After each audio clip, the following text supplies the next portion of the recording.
Welcome to the Answer is Yes podcast, where we interview some of the most interesting people that have said yes to opportunities in their life. We hope that through these stories, you can learn to create your own destiny by saying yes along the way. Join us as we explore the new series covering topics such as passion, integrity, and hard work. I'm your host, Jim Riley, and I hope you enjoy these interviews as much as I do. I believe that everyone has an important message worth hearing.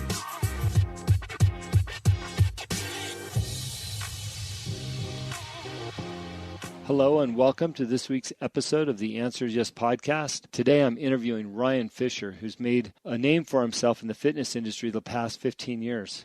Back in 2010, he even trained with the U.S. Olympic skeleton and bobsled teams qualifying for Olympic trials in both sports. He's even made it to the CrossFit Regionals Qualifier 7 times. Quite an incredible athlete. He's worked with the U.S. military, large corporations, and several professional athletes around the globe. And actually, he hosts one of the top fitness podcasts on iTunes called Real Chalk, and he currently owns one of the top CrossFit affiliates in the world, CrossFit Chalk in Orange County.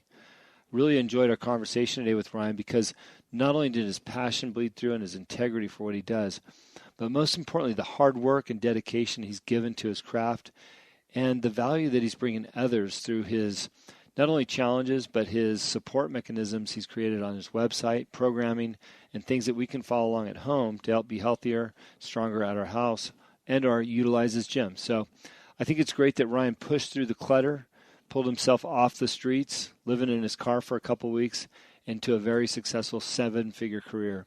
So I hope you enjoy this week's show with Ryan Fischer. Okay, well, I have Ryan Fischer on the line today. Ryan, thanks for joining me on the show. How are you today? I'm awesome. I'm real excited. I love being on podcasts. I'm doing podcasts all the time on my own, so to be on one is always a nice fresh breath air.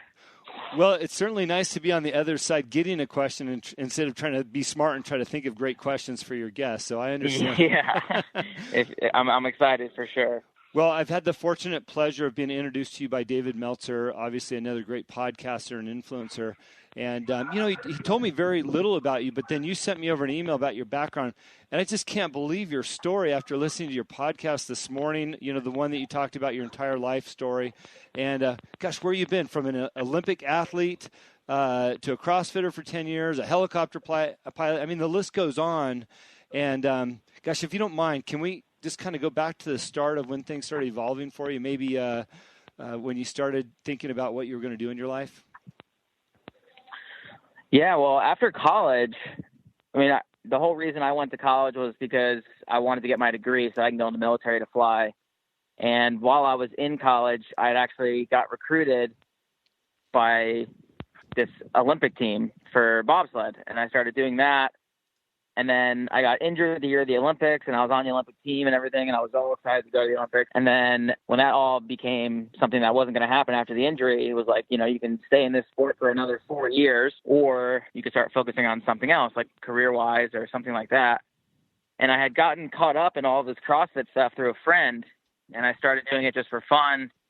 And they were saying, if you're going to go into the military, this would be like a good way to like kind of just get in shape for it and this and that, because my goal was to potentially be a pilot in the military after getting my license and going back to school and everything. Mm-hmm. But then after being an Olympic athlete, I was like, well, I don't want to be a pilot anymore. Like I kind of maybe want to do something a little bit more like physically active. So I thought about doing special forces, which is kind of another reason why I started doing the CrossFit stuff. And then once it got to that, I realized that I was really, really into the athletic stuff. So I got really, really excited about all that. And I just kept going after that. And a few years had gone by and I kept thinking about the military stuff, but it just wasn't really what was in my heart at the moment. So I started getting more into like, what would I do for a career? And I was such an amazing athlete. And I was putting so much time into just being an athlete. And it was very apparent to me that no matter how much I did in the athletic realm, like I still needed something for me. Mm-hmm.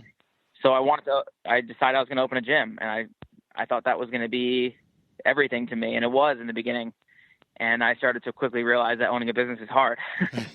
For sure. And it's very time consuming, and you can only make so much money like being in the gym.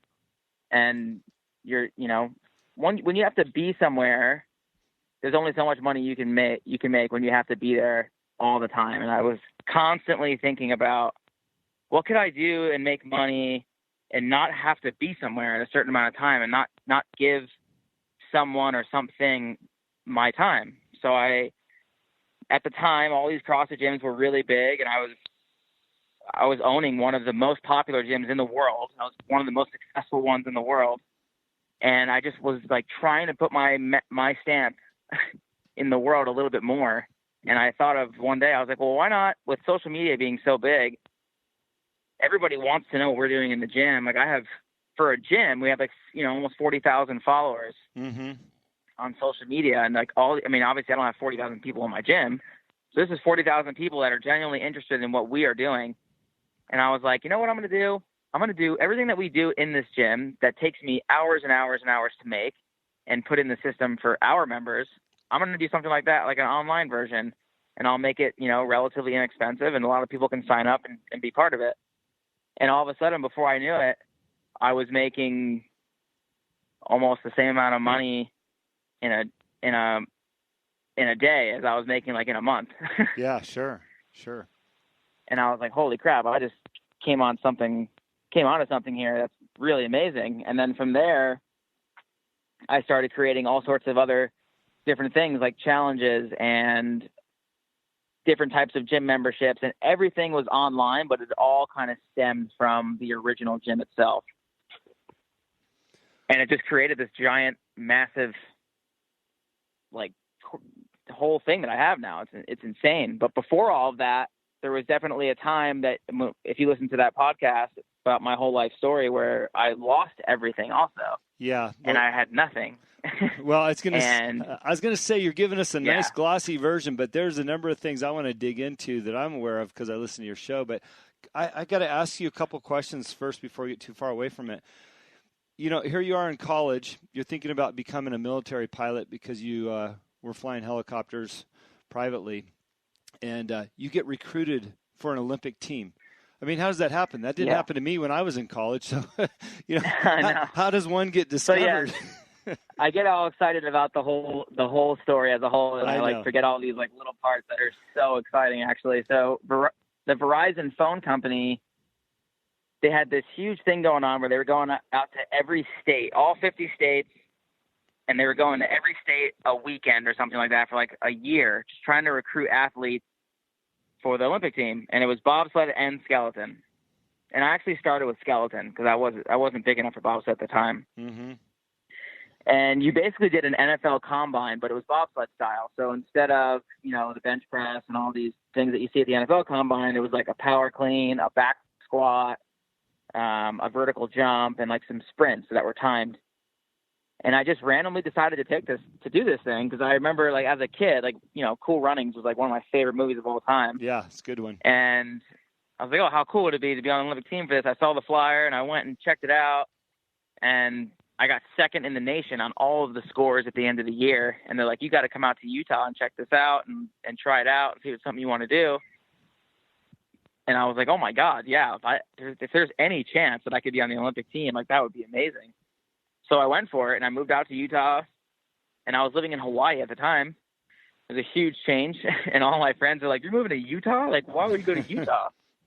And I'm trying to tell them that I want to go to the Olympics, and they're like, you are a special person. Like, I don't know how all of a sudden you think you're just going to go to the Olympics, but it was something I really wanted to do, and I had my mind set on it. And I'm one of those guys where if I do have my mind set on something, I really do go after it. Like, I know a lot of people say that, but I'm obsessive about it. Ryan, how does the average person tap into their mindset to be able to do something courageous as that? I mean, I've worked with and been around a lot of professional athletes, but I also feel like Olympic athletes are almost a step above that because they're on the world stage. There's tons of pressure to perform for no money, and it's really, it's about getting the medal for your country. And here you are with the mindset to go do that. How do we tell people how to reach deep within and get that? Or what did you do, or where did you find that inspiration to do that? Well, when I was a kid, like, I always just kind of would latch on to sports and different types of activities because like my home life for me, like being at home, like I had a huge family. Like I lived in a house with 2 brothers and 2 sisters. There was 5 of us living together, but I actually have 3 other sisters as well. I just didn't live with them. Mm-hmm. And I never really like loved my home life. Like I was never like really excited to be home and like be around everybody. Like I didn't like my brothers and sisters were kind of, you know, not the nicest people to me. and they weren't doing things that I respected. And my mom was always working, and I actually went through a bunch of different stepdads, and I never had a father figure in my life, like ever. I actually didn't meet my real dad. I never met until I was 24 years old. Wow. And I met him the year before I was going to go to the Olympic Games. And that's kind of like why he met up with me, because he found out that I was doing really well. And I had been trying to contact him since I was 18 years old. So 6 years until I actually met him. And I just think that during that time, I just like really wanted something that like filled me up, you know? Mm-hmm. And I just wanted it to be everything to me, because I felt like I was missing something for me personally. Yeah. I just felt like I needed this to feel whole. Like I felt like I was just missing something forever. Sure. And whenever I would be in these sports and I'd be doing well, I never thought about like winning anything or like doing well ever. It was always like, I want to be the best in the world at everything that I did constantly. And it was just like this void that I needed to fill. And I just always felt like, I always felt like I was going to be able to do it. And I think that the big reason for that was because I didn't have other things in my life that filled those voids in my life. When you were playing, probably not the answer you're looking for. No, actually, it makes a lot of sense. But you know, I think an interesting point here to think about is when you were that age and you wanted to be the best in the world at the things that you were doing, and as you looked around at your colleagues and your friends, your buddies, your neighbor, did you think that you were any different than them? Did you think that they were capable of doing the same things, maybe physically, but you had the mental strength? I mean, did you feel like you were a standout, like you have become, you know, through your achievements? Yeah, definitely. I always remember talking to people and saying that I was going to do this or I was going to do that, and they were always like looking at me like I was crazy all the time. Like even as a young kid, like I'd get on my bike and I would ride my bike like what would be equivalent to like an hour car ride away. Mm-hmm. Just because I heard that there was like some dirt jumps over there that were cool, you know, and some kids would be like, you know, I'm not going to go there. It's way too far. But for me, I was totally fine with it. And I remember, you know, kids would just be like, you just can't ride that far. Yeah. And I was like, well, why not? There was like, just get on your bike and start going. You'll get there eventually. no doubt, no question in your mind about your ability. Yeah. So I think that, I just always kind of had that little piece of my brain was missing. Yeah. Where do you think your foundation of physical fitness started? Was that in your youth, you know, on these long bike rides, or in high school when you're working out in the gym, or where did you get that foundation from? I definitely realized at a young age that I was able to do a lot more athletic things than most people. Like the bike riding thing was definitely a big thing for me. Like none of my friends wanted to go ride with me because I'd always want to ride super far and go do all these things that I found that were far away. But then when I got eventually high enough in grade school where you could join track teams and such, I remember having this coach who told me that if I started training before school, I can get more training in to get better at running, because I was on the track team at the time and I was a distance runner, which is interesting because I wound up becoming a bobsledder later on and be like a huge person. But at the time, I just loved the pain of distance running, and it was amazing. And